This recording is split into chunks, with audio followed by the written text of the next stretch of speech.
السلام عليكم ورحمة الله وبركاته وبلينك يا رانتنا هلا فوتوشوب الآن صورة أنا نسنجر سيسا سنفو هنقدمتي نولين ترادا جل كبرتي أجا فولا فوتوشوب كانت بنان بودا بكا صورة كان يجرو دينتي صورة حركة فناجولا صورة كنا أسين كانك أبير كسي فيدي أسرع فيدا جولا كانت أسرع فيدين قد إساجولا akkana barmaachuu suuraa kana ammantanaa dhiquu feenaa jechuudha. Jalqaba irratti suuraa kana kooppii asitti harkiftee kooppii irraa goota yookaan immoo kontirool G goota irraa kaafata. Achi booda zuum goota guddifataa jechuudha. Kontirool idoo godhatee kontirool idoo godhatee seef hojjettee jechuudha. Kana booda bakka hill brush spot healing brush tool bakka jamu kanatti dhooftaa jechuudha. Achi booda saayizaa keetii irraa xiqqeeffataa jechuudha. Saayizaa brushaa xiqqeeffata. Akkanatti egaa xiqqeeffatte booda suuraa guddifatta.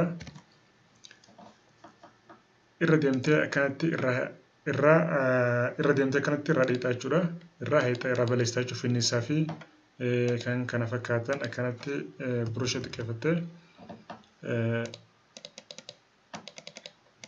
akkanatti irraa balleessitaa jechuudha.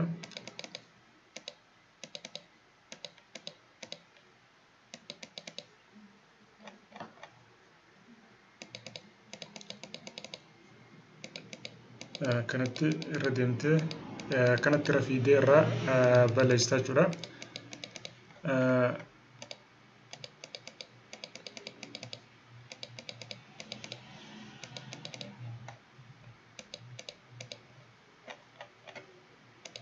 Haalli kuni gartee haara karaa lafaadha. Karaa hedduu jira. Karaan ittiin dhiqamu. Egaa akkanatti akkana goonee wal qixxeeffannee booda kuni suuraa jalqaba kana ture amma kana jechuudha. Achi booda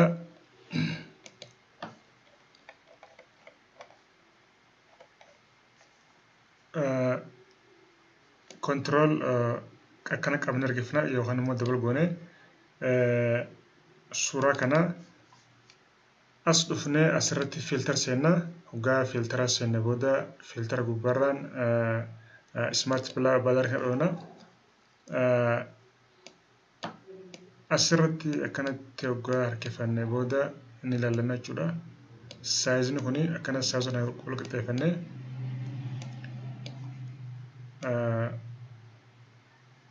okeedha. Akkanatti okee goona jechuudha.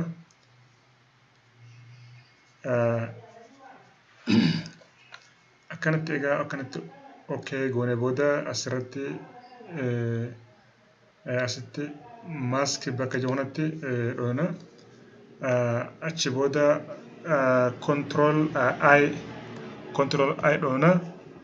Akkanatti maaskii gurraachoomsina jechuudha. Hoggaa maaskii kanatti gurraachoomsine booda ol baaneeti burusha bakka jiru kanatti selekti goona. Burusha selekti burush tool jedhamu kanatti selekti goona. Achi booda kalara keenya kan gartee gubbaa kana adii godhanna jechuudha. Achi booda akkanatti burushaan saayiza burushaan guddifanna yookaan immoo raayikil gootee akkanatti guddifatta. Xiqqeessifachuu feesisa akkanatti xiqqeeffataa jechuudha. Rakkoon qabu. Okay, akkanatti irra deemneeti irraa heenaa jechuudha.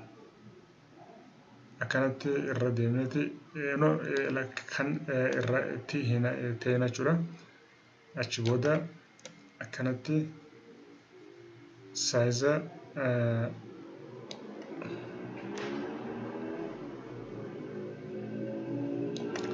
akkanatti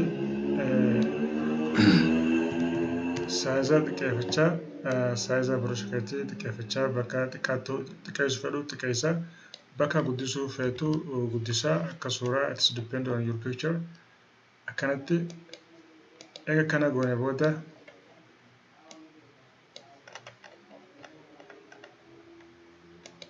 akkana goone jirra. jalqaba irratti suuraan keenya jalqaba akkana ture boodarra akkana jechuudha. Barataadhaan inshallah barataadha.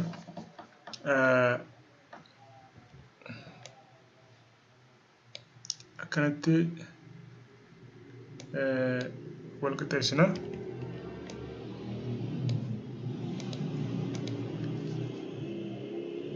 Achi booda akkana goona akkanatti wanni ittiin new layer bananna kalara akkana burusha guddifannee burusha gubbaatti dhooneeti kalara kana akkana goone san booda filter seenne filter gubbarraan baalar dhufne baalar gubbarraan asin gaashaan baalar dhoona achirratti akkanatti akkana goona achi booda mask dhooneeti asumatti burusha keenya guddifannee sorry yes right.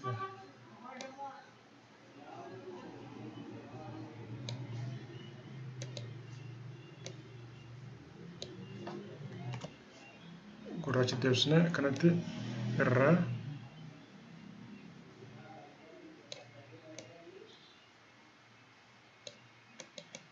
akkana goona achi booda asiin sorry opacity kana seeneeti akkanatti xiqqeessina jechuudha. Akka funyaan siidhaa guddaa fakkaatuuf akkana goona. Akkanatti achi booda as dhufneetti as gubbaarraan wanni itti daatu jiraate karvii kana banattee